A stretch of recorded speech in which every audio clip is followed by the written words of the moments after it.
लोगों के घरों में अंधे बनकर जाओ और वहां से गूंगे बनकर निकलो।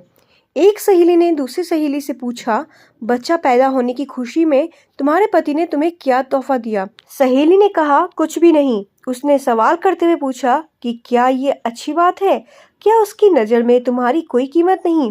लफ्जों का ये जहरीला बम गिराकर वह सहेली दूसरी सहेली को अपनी फिक्र में छोड़कर चलती बनी। थोड़ी देर बाद शाम के वक्त उसका पति घर आया और पत्नी का मुंह लटका हुआ पाया। फिर दोनों में झगड़ा हुआ, एक दूसरे को लानते भेजी, मारपीट हुई और आखिर पति पत्नी में तलाक हो गया। जानते हैं प्रॉब्लम की शुरुआत कहाँ से हुई? उस फिजूल के जुमले से जो उसका हालचाल जानने आई सहेली ने कहा था। रवि ने अपने जिगरी दोस्त पवन से पूछा, तुम कहाँ काम करते हो? पवन, फलान दुकान में। रवि, कितनी तनख्वाह देता है मालिक? पवन, 18,000।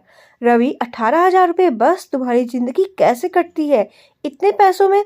पवन गहरी सांस खींचते हुए, बस यार क्या बताओ। मीटिंग खत्म हुई कुछ दिनों बाद पवन अपने काम से बेरुखा हो गया और तनख्वाह बढ़ाने की डिमांड कर दी, जिसे मालिक ने रद्द कर दिया। पवन ने जॉब छोड़ दी और बेरोजगार हो गया। पहले उसके पास काम था, अब काम नहीं। एक साहब ने एक शख्स से कहा जो अपने बेटे से अलग रहता था, तुम्हारा बेटा तुमसे बहुत कम मिलने आता है, क्या उसे तुमसे मोहब्बत नहीं रही? बाप ने कहा, बेटा ज्यादा व्यस्त रहता है, उसका काम का शेड्यूल बहुत सख्त है, उसके बीवी बच्चे हैं, उसे बहुत कम वक्त मिलता है। पहला आदमी बोला, वाह, यह क्या बात हुई? तुमने उसे पाला पोसा, उसकी हर ख्वाहिश पूरी की, अब उसको बुढ़ापे में व्यवस्था की वजह से मिलने का वक्त नहीं मिलता है। यह तो ना मिलने का बहाना है। इस बातचीत के बाद बाप के दिल में बेटे के प्रति शंका पैदा हो गई। बेटा जब भी मिलने आता, बाप ये सोचता रहता कि उसके पास सबके लिए वक्त है सिवाय मेरे। याद रखिए, जुबान से निकले शब्द दूसरे पर बड़ा गहरा असर डाल देते हैं। बेशक कुछ लोगों की जुबान से शैतानी बोल निकलते हैं।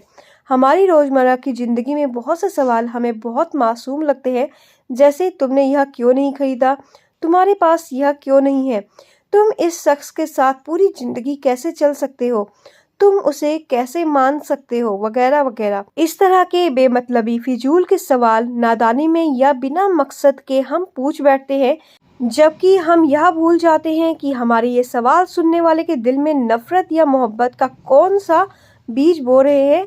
आज के दौर में हमारे इर्द गिर्द समाज या घरों में जो टेंशन टाइट होती जा रही है, उसकी जड़ तक जाया जाए तो अक्सर उसके पीछे किसी और का हाथ होता है। वो ये नहीं जानते कि नादानी में या जानबूझकर बोले जाने वाले जुमले किसी की जिंदगी को तबाह कर सकते हैं।